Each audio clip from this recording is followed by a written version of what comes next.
Wah, pas sekali busnya datang cepat. Mumpung di jalan, cerita perjalanan karir militer Pak Dirman dong, Pak. Oke, yuk. Bapak lanjut cerita ya. Jadi seperti yang Bapak bilang sebelumnya, Sudirman sudah memiliki jiwa dan karakter kepemimpinan yang cukup sejak dini, ditambah dari pengalamannya dalam binaan kepanduan. Bekal inilah yang ia bawa dan berguna juga dalam awal karirnya di militer. Coba sekarang anakku, sebutkan salah satu sifat pemimpin yang dimiliki Sudirman. Peduli terhadap rakyat, Pak. Betul, pintar. Kepedulian Sudirman yang tinggi terhadap rakyat membuatnya menjadi anggota Badan Pengurus Makanan Rakyat dan anggota Dewan Perwakilan Kepresidenan Banyumas, serta Shu Sanggikai dan Jawa Hokokai di awal masa penjajahan Jepang. Wow, agar selalu bisa memberi lebih kepada rakyat ya, Pak? Betul sekali. Bahkan, Sudirman juga mendirikan koperasi agar rakyat terhindar dari kelaparan. Tahun 1944, Sudirman bergabung menjadi anggota PETA. Beliau mengikuti latihan angkatan awal yang amat keras di Bogor. Bahkan kawannya, GP Hajatikusumo, yang juga masuk angkatan pertama yang berlatih di sana. Latihan calon perwira amat keras. Pagi, siang, malam, latihan terus. Tidur hanya 6 jam.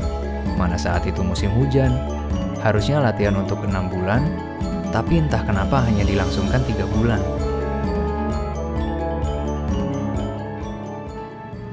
Berat ya, Pak, latihannya? Benar nak, namun karena kegigihannya, setelah latihan itu selesai, Sudirman diangkat menjadi Dai Danco di Kroya, Cilacap. Dai Danco itu apa, Pak? Kalau sekarang setara komandan batalion, Le. Oh, begitu ya, Pak. Nah, memanfaatkan kedudukannya, Sudirman mencoba membentuk tentara rakyat untuk kemerdekaan Indonesia. Ia mendidik para pemuda dengan semangat cinta tanah air. Wah, sangat pemberani. Lalu, apakah aman, Pak? Sayangnya, gerakannya tercium oleh Jepang dan ia pun dipindahkan ke Bogor. Beliau sempat ditangkap juga oleh Belanda pada waktu penyerahan Jepang kepada sekutu. Aduh, sayang sekali. Namun, Sudirman tidak menyerah. Setelah bebas, ia pulang ke Banyumas dan mengumpulkan anak buahnya yang tergabung di PETA. Ia pun memimpin perang melawan Jepang dan berhasil menang di Kroya maupun Purwokerto. Jepang pun terus terdesak dan wibawanya makin turun di mata dunia karena kekalahan yang terjadi di mana-mana di penjuru Asia. Puncaknya, yakni penyerahan senjata dari Jepang ke tentara Indonesia di bawah paksaan sekutu dan pembentukan Badan Penyelidikan Usaha-Usaha Persiapan Kemerdekaan Indonesia. Tercapai juga ya, Pak, cita-cita Pak Dirman untuk memerdekakan Indonesia. Iya nak, namun belum selesai sampai situ. Bayang-bayang Belanda masih menghantui Indonesia. Tapi ada lagi ceritanya itu. Nanti Bapak ceritakan ya. Lalu bagaimana nasib Pak Dirman setelah itu, Pak?